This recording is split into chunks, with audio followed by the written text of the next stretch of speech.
সম্প্রতি বিমান বাংলাদেশ এয়ারলাইন্সের একজন শীর্ষ কর্মকর্তা ও তার স্ত্রী দ্বারা একটি শিশু গৃহকর্মীকে পাশবিক নির্যাতনের ঘটনা সোশ্যাল মিডিয়ায় দেখলাম। এ ধরনের জুলুম ও রোধে করণীয় কি? খুবই দুর্ভাগ্যজনক এবং নির্মম একটি বাস্তবতা। আমরা যখন অ্যাবস্টেইন নিয়ে কথা বলছি তখন আমাদের দেশে এই ধরনের ঘটনা ঘটছে। যদিও অ্যাবস্টেইনের বিষয়টা সম্পূর্ণই ভিন্ন। শয়তানকে তুষ্ট করবার যে রিচুয়াল, এর অংশ হিসাবে শয়তানি কর্মকাণ্ড গোটা পৃথিবীতে ছড়িয়ে দেওয়ার মেকানিজম আছে, সেটার পেছনের না বলা গল্প বা না জানা অজানা গল্প আপনার অ্যাবস্টেইনের এই সমস্ত নির্মমতার মধ্যে, এই সমস্ত প্রাসঙ্গিকতার মধ্যে আছে। অতএব সেটা সম্পূর্ণ ভিন্ন জিনিস। কিন্তু আমাদের দেশে যেটি ঘটেছে সেটাও অত্যন্ত দুর্ভাগ্যজনক। অর্থাৎ একটা গুরুত্বপূর্ণ পদে থাকা একজন শীর্ষ ব্যক্তি, তিনি যে হন না কেন, আমি কাউকে ছোট করতে চাই না এবং সে সুযোগও নেই, বাট এরকম কোনো জায়গা থেকে এ ধরনের ইস্যু সত্যিই আমাদেরকে খুবই ব্যথিত করে। আমরা আশা করব প্রকৃত ঘটনা যথাযথ তদন্তের মধ্য দিয়ে বের হয়ে আসবে এবং ন্যায় বিচার প্রতিষ্ঠিত হওয়া উচিত। আমাদের বাসায় যারা কাজ করতে আসে তারা অসহায়, তারা অনেক সময় অনেক কিছু বুঝে না, অনেক কিছু না বোঝার ফলে তাদের প্রতি আমাদের অসন্তোষ তৈরি হয়। কিন্তু দিন শেষে এটা যেন জুলুমের পর্যায়ে না যায়। আমার কারোর সাথে ভালো বনিবনা হচ্ছে না বা সেট হচ্ছে না, আমি তাকে বাদ দিয়ে দিব, কিন্তু তাকে রেখে জুলুম করতে পারি না। আমরা অনেকেই আছি যারা বাহিরে অনেক মানুষের কাছে ভালো, কিন্তু এই সমস্ত অধীনস্থ মানুষদের কাছে আমরা ভালো নই, অর্থাৎ তাদের প্রতি আমরা নানাভাবে জুলুম করছি, তাদের হক নষ্ট করছি।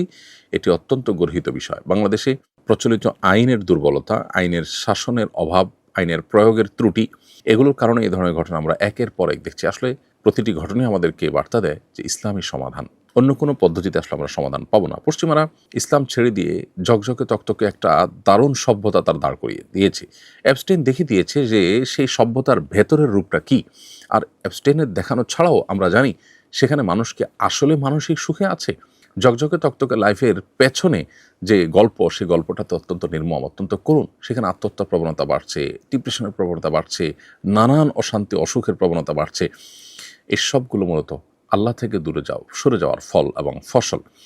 আল্লাহর প্রতি বিশ্বাসী মানুষ যত কষ্টে থাকুক তিনি সুখে থাকেন, তিনি ভালো থাকেন। আল্লাহ তাআলা আমাদেরকে আবারও দিনের পথে ফিরে আসার প্রেরণা এখান থেকে নেওয়ার তৌফিক দান করুন। সেই সাথে বাংলাদেশে যত রকমের শ্রমিক, বাসার মধ্যে যারা কাজ করছেন সে সমস্ত কাজের লোকজন, তাদের প্রতি যত রকম অবিচার হয়ে থাকে এগুলো বন্ধে সর্বোচ্চ শাস্তির আইন এবং সেটা প্রয়োগের সকল বাধা দূর করা, এটা অত্যন্ত প্রয়োজনীয় একটি উদ্যোগ। এবং সর্বত্র নীতি এবং নৈতিকতার চর্চা এবং ধর্ম এবং ধার্মিকতার চর্চা এটা বাড়াতে হবে। আমাদের শিক্ষা থেকে নিয়ে প্রত্যেকটা ক্ষেত্রে যদি সেটা আমরা করতে পারি, ইনশাআল্লাহ বিদিনিল্লাহ মনুষ্যত্ব ফিরে আনা সম্ভব। আর না হলে পশ্চিমাদের মতো চকচকে মানবাধিকারের যে লেয়ার সেটা আমরা দেখতে পাবো, আর ভেতরের লেয়ারটা হবে অত্যন্ত নির্মম। সেটা যেন না হয় সেজন্য আমাদেরকে পরিপূর্ণ দিনের পথে ফিরে আসতে হবে এবং সেই সাথে এই ধরনের ঘটনার সঠিক তদন্ত, সুষ্ঠু তদন্তের মাধ্যমে এটার আসল দিকটা বের করে এনে যথাযথ বিচার যেন হয় সেটি আমরা কামনা করছি। আমার যাকাত বর্ষ যেদিন পূর্ণ হয় সেদিন সকালে স্বর্ণের বিক্রয় দাম ছিল একরকম, আর সকাল 10টার পর হয়ে গেছে আরেক রকম। এক্ষেত্রে আমি কোনটা ধরে হিসাব করব?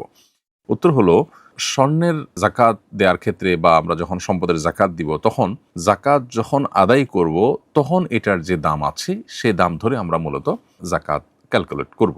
অতএব আপনার স্বর্ণের জাকাত আপনি যে মুহূর্তে বা যখন আদায় করছেন, হিসাব ফাইনাল করছেন, তখন এটার দাম কত সেটা আপনি দেখবেন। অতএব ওই দিনের প্রথম অংশ মাঝের অংশ দেখা এটা আপনার জন্য গুরুত্বপূর্ণ নয়। এমনকি ওই দিন যখন আপনার জাকাত বর্ষ পূর্ণ হয়েছে ওই দিন আপনি হিসাব করেননি, আপনি হিসাব করেছেন 1 মাস পর, জাকাত দিয়েছেন 1 মাস পর, তাহলে ওই 1 মাস পরের যে মূল্য সেটাই কিন্তু আপনাকে ধরতে হবে। অনেকে কয়েক বছরের জাকাত একসাথে পরে দেন, এরকমটি যদিও করা অনুচিত। যদি কেউ করেন তাহলে সেক্ষেত্রে যখন তিনি দিবেন, ধরুন 10 বছর ধরে আপনি জাকাত দেন নাই, এখন স্বর্ণের জাকাত দিতে যাচ্ছেন, তাহলে এখন স্বর্ণের যে বাজার দর আছে, মূল্য আছে, সেটা ধরে আপনাকে জাকাত হিসাব করতে হবে। ওই জাকাত বর্ষ পূর্ণ হয়েছে 10 বছর আগে, তখনকার হিসাব নয়। অতএব এখান থেকে আশা করি আপনার বিষয়টি ক্লিয়ার হয়েছে। আমার সৎ মায়ের প্ররোচনায় আমার বাবা আমার হাজবেন্ডকে অযথা মারার জন্য উদ্যত হয়, তাই স্বামী আমাকে আমার বাবার সাথে যোগাযোগ না করার নির্দেশ দিয়েছেন। এদিকে বাবাও আমার সাথে কথা বলতে চান না। এক্ষেত্রে আমার করণীয় কি? প্রথম কথা হলো যে বাবা হিসাবে রক্ত সম্পর্ক এবং আপনার প্যারেন্ট হিসাবে তার সাথে যোগাযোগ রক্ষা করা বা তার কল্যাণ কামনা করা এটা আপনার কর্তব্য, মৌলিক কথা। এখন যে সিচুয়েশন তৈরি হয়েছে এই সিচুয়েশনে যদি আপনি তার সাথে ফোনে হাই হ্যালো করেন, খোঁজ খবর রাখেন, তার কল্যাণ কামনা করেন, তিনি যেহেতু বলছেন যে নিজেও কথা বলতে চান না, তারপরও আপনি আপনার জায়গা থেকে তার কল্যাণকামিতার জায়গা থেকে অন্তত হাই হ্যালো ফোন যোগাযোগ এটুকু করেন, তাহলে ইনশাআল্লাহ আপনি দায়মুক্ত হবেন। এবং স্বামী তার দ্বারা কষ্ট পেয়েছেন, সেজন্য আপনি স্বামীকে আপনার সর্বোচ্চ তার পক্ষে সিম্প্যাথি প্রকাশ করার চেষ্টা করবেন। কিন্তু স্বামীর কথার কারণে আপনি বাবার সাথে সম্পর্ক চিরতরে ছিন্ন করতে বাধ্য নন। আবার একই সাথে স্বামী যাতে রুষ্ট না হন, আপনার দাম্পত্য সম্পর্কে যেন প্রভাব না পড়ে, সেজন্য তার অগোচরেও চাইলে আপনি যতটুকু না হলে ততটুকু যোগাযোগ তার সাথে রাখতে পারেন, বরং রাখার কর্তব্য আপনার যদি সে সুযোগ থাকে। আমার সহপাঠী কয়েকজন বন্ধুরা মিলে বাজি ধরে ক্রিকেট খেলে। আমি ওদের সাথে খেলি, তবে ওদের বাজির সাথে আমার কোনো সম্পর্ক নেই। আমি সেটাকে কোনো অংশগ্রহণ করি না। কেবল শরীরচর্চার উদ্দেশ্যে কি ওদের সাথে খেলতে পারবো? জুয়ার যদি আপনার কোনো প্রকার অংশগ্রহণ না থাকে, আপনি জাস্ট খেলেছেন, তাহলে সেটা জায়েজ হতে পারে। কিন্তু আপনার এই অংশগ্রহণটা যদি তাদের কোনো প্রকার জুয়ার কাজে প্রত্যক্ষ সহযোগিতা হয়, তাহলে সেটা আপনার জন্য জায়েজ হবে না। আর যদি সেরকমটা না, বরং আপনি না খেললে অন্য কেউ খেলবে, এখানে সহযোগিতার কোনো ইস্যু নাই, আপনি আপনার যে পারপাস অর্থাৎ শারীরিক কসরত সেটি সার্ভ করার জন্য খেলছেন, তাহলে সেটি নাজায়েজ হওয়ার কোনো কারণ নেই। আমি একজন সৌদি প্রবাসী। সৌদিতে কোনো কথা বা কাজ গুরুত্বহীন বোঝাতে খাল্লি বাল্লি বলা হয়। এক কফিল আমাকে গাড়ির ব্যাপারে এক প্রস্তাব দিলে আমি বলি আমার ফ্যামিলি খাল্লি-বাল্লি। আর আপনার এটা তো আরও আগে। প্রশ্ন হলো, এতে কি আমার স্ত্রী তালাক হয়ে গেছে কিনা? খাল্লি-বাল্লি, খাল্লি মানে বাদ দাও, এই টাইপের কথা আর কি। খাল্লি-বাল্লি মানে বাদ বাদ, রাখেন এসব। তো আপনি যদি ফ্যামিলি খাল্লি-বাল্লি বা ফ্যামিলি রাখেন, আপনি এই টাইপের কথা বলেন, তাহলে এর কারণে তালাক হওয়ার কোনো কারণ নেই। এটার কারণে আপনার স্ত্রী তালাক হবে না। সরকারি চাকরির বয়স পার হয়ে গেছে, এখন প্রতিবন্ধী সার্টিফিকেট বানিয়ে প্রতিবন্ধী কোটায় চাকরি নিতে পারবো কিনা? উত্তর হলো, যদি প্রতিবন্ধী হন তাহলে প্রতিবন্ধী কোটায় আপনি চাকরি নিতে কোনো অসুবিধা নেই।